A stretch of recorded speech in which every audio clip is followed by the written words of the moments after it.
हमारे education system में क्या इम्प्रूवमेंट हो सकती है? चल रहा है यार, जैसे ही चल रहा है, धक्का पील चल रहा है बस। 9 बजे से लेके 5 बजे तक बच्चे घिस रहे हैं। या आपको कभी रैगिंग जैसी चीज का सामना करना पड़ा? आके देखना चाहिए उनको कि वहाँ की हालत क्या है, वहाँ के बच्चों से ज़्यादा इंटरेक्शन करना चाहिए, तो उनको तब ज़्यादा पता लगेगा कि असली हालात क्या है। सेटिस्फाइड एजुकेशन सिस्टम और जनता की आवाज़ सरकार तक पहुंचाना ही हमारा उद्देश्य है। अगर आप इसमें हमारा समर्थन देना चाहते हैं तो जनता को जवाब दो को सब्सक्राइब करें। तो जनता को जवाब दो के आज के एपिसोड में मैं अभिनव सिन्हा, कैमरामैन वैभव के साथ आज बात करेंगे इंडियन एजुकेशन सिस्टम के बारे में। ये वो एजुकेशन सिस्टम है जो युवाओं को दिया जाता है, पर युवाओं का ही ओपिनियन नहीं पूछा जाता इस एजुकेशन सिस्टम पर। तो आज हम लाइव इंटरव्यू करेंगे कुछ उन बच्चों का जो इस एजुकेशन सिस्टम के शिकार हुए हैं। क्या उन्हें अच्छा लगता है, बुरा लगता है, उनका इस पर क्या ओपिनियन है, वो आज हम जानेंगे। तो भाई का नाम? मेरा नाम मयंक सनवाल है। विनीत सिंह, विष्णु भंडारी, आशीष। मानिकंस, मेरा नाम शाहिद है। करण जुएल भाई। तो भाई अब बताएंगे कि क्या ये इंडियन एजुकेशन सिस्टम से सेटिस्फाइड है या नहीं? इंडियन एजुकेशन सिस्टम में उतना अच्छे से नहीं बताया जाता जितना कि बाहर के बारे में सिखाया जाता है। बाहर और कंट्रीज़ में, उन कंट्रीज़ में मतलब सिर्फ सब्जेक्ट्स के ऊपर ही फोकस नहीं किया जाता और भी चीज़ों के ऊपर किया जाता है, इसलिए वो ज़्यादा डेवलप्ड है। और अगर मतलब इंडिया में भी स्टार्ट हो गया है बहुत जगह पे, लेकिन अगर अच्छे से हर जगह फैले ये चीज़ तो फिर काफ़ी अच्छा हो सकता है। तो क्या आपको लगता है भारत का स्तर एजुकेशन में बहुत लो है बाकी देशों के मुकाबले? बहुत लो तो नहीं कह सकते हम, फिर भी बहुत ठीक ठाक लेवल पे है, लेकिन जो बाहर की कंट्रीज़ हैं उनसे थोड़ा लो ही है। देखो एजुकेशन सिस्टम तो हमारे जितने भी कॉलेज हैं सही है, हाँ ठीक है। बस क्या है कि कोऑपरेशन जो होता है टीचरों का, फैकल्टीज़ का, वो नहीं हो पाता। वो होना ज़रूरी है। अटेंडेंस जो है वो भी थोड़ी लीनियंट होनी चाहिए, हाँ। कम होनी चाहिए। कि बच्चे प्रेशर बहुत आ जाता है ना, प्रेशर। कोई बीमार पड़ गया।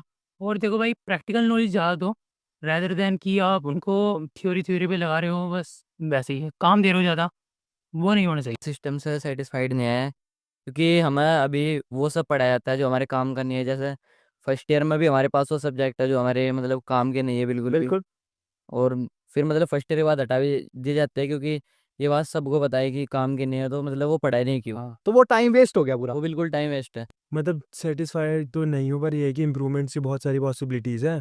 जैसे कि मतलब थोड़ा कल्चर बढ़ना चाहिए, पढ़ाई का माहौल भी रहता ही है, पर कल्चरल इवेंट्स भी होते रहते हैं जिससे बच्चों का मन भी लगा रहा है पढ़ाई को छोड़ के और चीज़ में, एक्स्ट्रा करिकुलम एक्टिविटीज़ में। तो ये कि इम्प्रूवमेंट की बहुत सारी पॉसिबिलिटीज़ है और यही होना चाहिए कि इम्प्रूवमेंट ज़रूरी है। आपको क्या लगता है हमारे एजुकेशन सिस्टम में क्या इम्प्रूवमेंट हो सकती है? प्रैक्टिकलिटी की कमी है थोड़ी सी, मतलब हो सकता है शायद लेबोरेटरी में और अच्छे से दिखाएं सामने जो पढ़ा रहे हैं। एजुकेशन सिस्टम तो बहुत बढ़िया है, हाँ ठीक है। 5 बजे तक क्लास हो रही है, देख लो अभी टाइमिंग कितनी हो रही है। 5 बज रहे हैं अभी। ठीक है, 9 बजे से लेके 5 बजे तक बच्चे घिस रहे हैं, मतलब बच्चों को घिसा जा रहा है। हाँ। तो ये तो है ही कि डेफिनेटली पढ़ाई तो हो ही रही है। एजुकेशन सिस्टम जिस प्रकार से चल रहा है वो तो बेकार है। वैसे इतना अच्छा नहीं चल रहा है जिस हिसाब से बाकी देशों की कंपेयर करेंगे, तो बाकी देशों से कंपेयर में हम पीछे हैं। अगर इस वीडियो को अथॉरिटीज देख रही हो, भारत सरकार देख रही हो, तो कोई एक ऐसी चीज जो आप एक छात्र होने के नाते उन्हें बताना चाहते हैं कि इस चीज में इम्प्रूवमेंट हो जाए तो बहुत अच्छा रहेगा। सिर्फ स्टडी के अलावा अदर को-करिकुलर एक्टिविटीज़ के ऊपर भी ध्यान दिलाए थोड़ा सा स्टूडेंट्स को, जिससे कि वो सिर्फ ये ना समझे कि संस्कृत एक सब्जेक्ट है, बस इसको 9th क्लास तक पढ़ना है करके। उसके बाद अगर उसकी नॉलेज भी ले उस सब्जेक्ट की, तो फिर उसके बारे में उनको ज़्यादा डेवलप हो सकेगा। भाई भारत सरकार से मैं यही कहना चाहूँगा कि हॉस्टल में वाईफाई लगाया जाए हर एक विंग में, क्योंकि बच्चे खुद अपनी जेब से पैसे खर्च कर करके लगवा रहे हैं। बिल्कुल सही बात है। जिन बच्चों को कुछ सीखना है, कुछ नया सीखना है कॉलेज आके, उनके पास इंटरनेट होगा तो बहुत बेहतर होगा। आप कभी वही तो बात है भाई। अच्छा, तो आपको क्या लगता है, आपके क्या सजेशन है सरकार को कि ये कैसे बेहतर हो सकता है?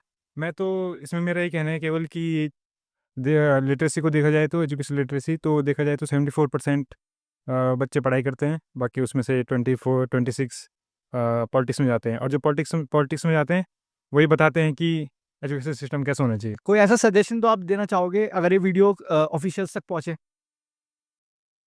9 से 5 तो बहुत ज़्यादा पढ़ा रहे हो, थोड़ा सा टाइमिंग कम होना। थोड़ा सा टाइपिंग कम होना चाहिए। तो मतलब पहले उनके लिए यही करना चाहिए कि उन्हें हर जगह की जाके देखना चाहिए उनको कि वहाँ की हालत क्या है, वहाँ के बच्चों से ज़्यादा इंटरेक्शन करना चाहिए, तो उनको तब ज़्यादा पता लगेगा कि असली हालात क्या है। आईटी एनआईटी को छोड़ कर और गवर्नमेंट कॉलेज पर भी गवर्नमेंट को ध्यान देना चाहिए थोड़ा। देश ऐसा कभी नहीं बढ़ पाएगा इसलिए अब तक डेवलप्ड नहीं हुआ, डेवलपिंग ही है, और ऐसा चलता रहा तो डेवलप्ड तो कभी नहीं हो तो पाएगा। अगर ये वीडियो सरकार तक पहुंचता है तो कोई एक ऐसा बदलाव जो आप लाना चाहोगे, सजेस्ट करना चाहोगे? मैं क्या, बस कुछ नहीं, बस हमारी बात आगे रखी जाए। हाँ बिल्कुल, हम अपने चैनल के माध्यम से आपकी बात को आगे रखेंगे। धन्यवाद। धन्यवाद। जनता को जवाब दो कि आज के एपिसोड में हमने देखा युवाओं का ओपिनियन इंडियन एजुकेशन सिस्टम पर। आप इस वीडियो को ज़्यादा से ज़्यादा शेयर करें ताकि इनके ओपिनियन कंसर्न अथॉरिटीज़ और सरकार तक पहुंच सकें और इस देश में एजुकेशन सिस्टम को लेकर बदलाव आए। और अगर आपको भी ऐसे किसी मुद्दे पर अपनी आवाज़ उठानी है तो हमें कमेंट सेक्शन के माध्यम से अवश्य बताएं ताकि हम आपकी आवाज़ पर एक वीडियो बना सकें।